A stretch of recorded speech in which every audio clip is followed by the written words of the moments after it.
It will be interesting to see what happens to my blood sugar when I have a breakfast of scrambled eggs, salmon, sauteed spinach, and slices of avocado. There'll be lots of protein from the eggs and from the salmon, and lots of fiber from the spinach and the avocado. So I'm expecting that this will keep my blood sugar stable, but we'll eat it now and we'll come back to see what happens. I'll be washing it down with a cup of black tea and some soy milk, unsweetened soy milk. Bon appetit! So it's been a few hours since I had the scrambled egg, the avocado, the sauteed spinach, and the salmon. It will be interesting to see what has happened to my blood sugar. So there was a gentle rise of 0.9 millimoles per liter or 60 milligrams per dl, which is what I expected. A gentle, nice rise, and I remained full for the rest of the morning. You can see how the line just stayed practically flat. And that's because this particular meal had more or less no carbs or very minimal carbs. Everything was either protein or some good fat. So a very good meal for your blood sugar. And the reason we always want you to have meals that don't raise your blood sugar is because high blood sugar leads to high insulin release, which leads eventually to insulin resistance. Insulin resistance is behind a lot of the illnesses people suffer today, including polycystic ovaries, erectile dysfunction, hypertension, obesity, and many more. So really important to eat meals that will keep your blood sugar more steady, because that is better for your health. Dr. Adeze here. Today I've got a very popular swallow known as Ijebu Gari. It's eaten by a lot of people all over the world, but especially the Yoruba people of West Africa. So it is quite high in carbs. It's 88 grams of carbs in Ijebu Gari. So I expect this to really spike my blood sugar, but we'll see what we can do to mitigate the effects of the carbs. It's got 88 grams of carbs, and to put that in context, one egg has less than 1 gram of carbs. So I need to eat 88 eggs to get the same amount of carbs in this amount of Ijebu Gari. This is 100 grams of Ijebu Gari. But it's also got 2 grams of protein and 2 grams of fiber. So to help me control the blood sugar effects, I'm going to have it with some vegetable soup. So I've got vegetable soup here with chicken. I've got some fish in it, and we'll see what that does to my blood sugar.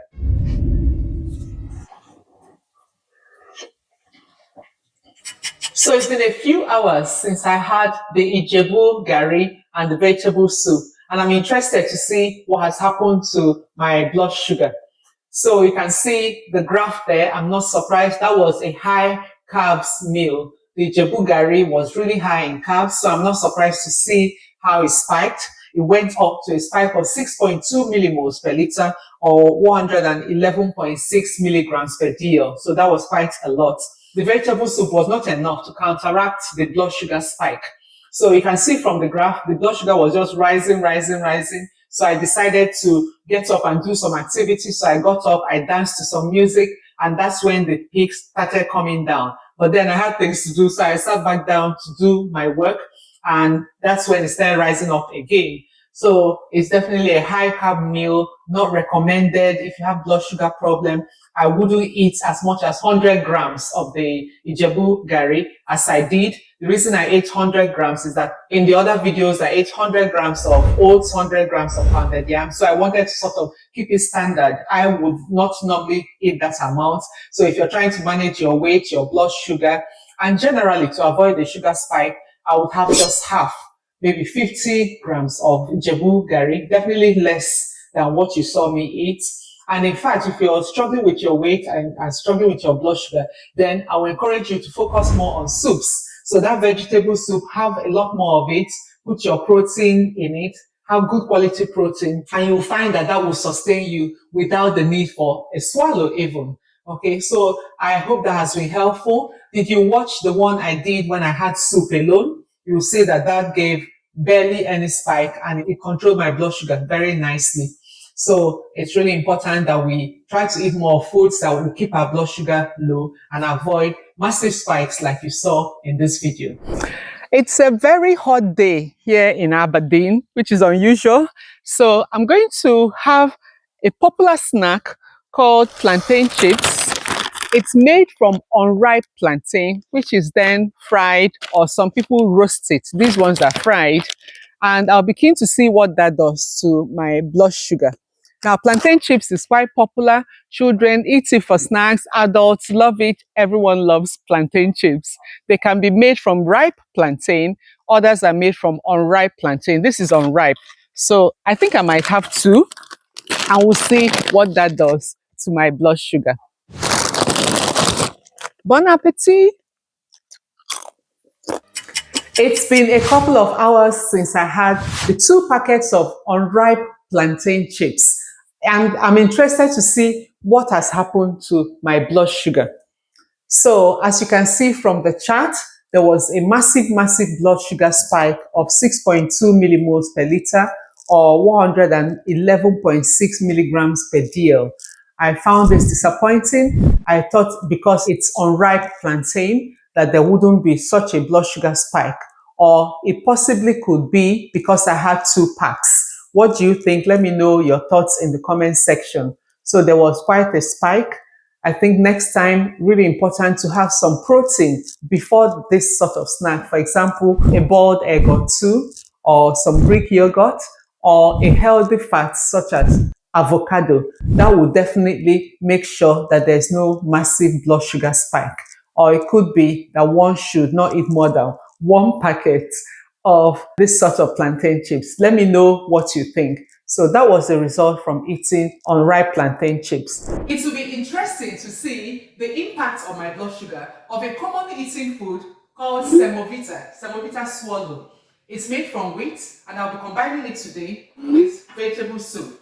So there will be lots of fiber from the soup, from the vegetables. There's also meat and chicken. Hopefully that will also help moderate the impact on my blood sugar from the semovita. Semovita contains 322 calories, 9.5 grams of protein, but it has 72 grams of carbs, so it's quite high in carbs, and practically no fiber. So that's why it's really important to have it with a good source of fiber, and we'll come back to see what that has done to my blood sugar.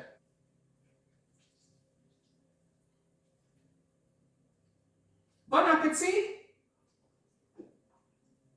It's been a few hours since I had the soup and the semovita, and it will be interesting to see what has happened to my blood sugar.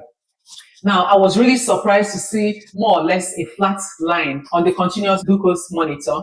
We had a gentle spike of about 1 millimoles per liter, which is 18 milligrams per DL. So hardly any glucose spike recorded. And that really surprised me because the swallow is made from wheat, which does contain carbohydrates. So I was actually expecting a bit of a spike, but that didn't happen. And I think it's because I had the meal earlier on in the day. So once I finished eating, it was my day off from work. So I got up, washed my dishes, tidied some things in the house. Someone called me, so I was on the phone. And while on the phone, I was walking up and down, pacing up and down. So after I had the meal, I didn't actually sit down. I was just busy with my activities. So when I looked on the chart, I saw that there hadn't been a chance to spike at all. I also think that the protein, the meat and chicken in the soup, as well as the fiber from the vegetables, all ensured that there was not going to be any blood sugar spike. So this tells me that when we have such meals, it's really important to have them at the beginning, towards the early parts of the day, when you're still out and about. I suspect that if you eat such a meal and go to bed, there will be a massive blood sugar spike because you're sedentary. There wouldn't be any opportunity for your body to burn off the blood sugar like it did with me being up and about. So eat such heavy meals towards the beginning part of the day. The other thing to do is, if you're having such swallows, always make sure you add on lots of fiber and protein into the meal. Also, there was some oil which helped to reduce the blood sugar spike. And this is also a good reminder that when you have such a meal, try and go for a walk afterwards, or get busy with some physical activity that will also moderate the spike in blood sugar that you may get with such a meal. If you're trying to manage your weight, of course, we'll always encourage you to eat less swallow. So you can have half the amount of the swallow I had, or have more soup. That would help you to manage your weight. And if you're diabetic, please be mindful that your results may be different.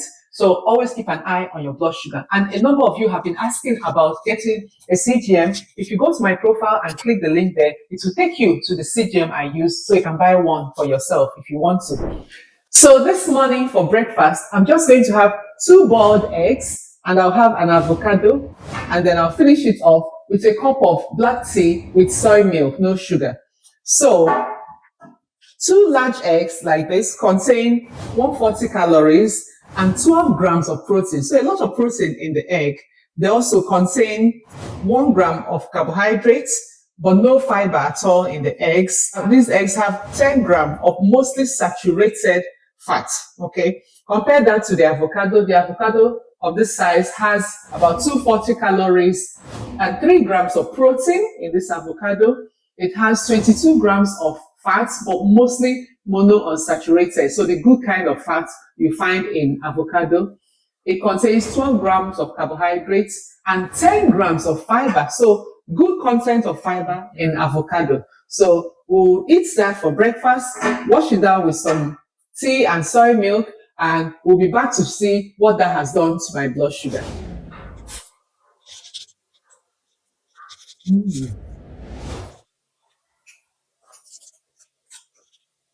So it's been a few hours since I had two boiled eggs and an avocado.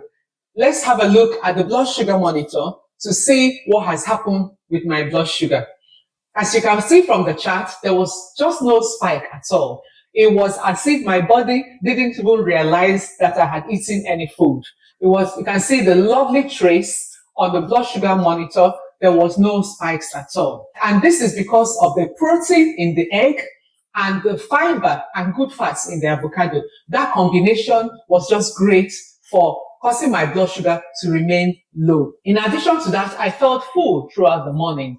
So this is a very good meal combination for anyone seeking to manage their blood sugar. If you have insulin resistance or you have an inflammatory condition, if you aim to eat whole foods, you see the boiled egg, the avocado, these are whole foods, nothing processed. These are the kind of foods that are really great for the body. So I encourage you to eat more whole foods and you'll find that your blood sugar stays really stable. Continue to subscribe and follow for more insights into the sort of food that the body likes to have. And I'll see you in my next video.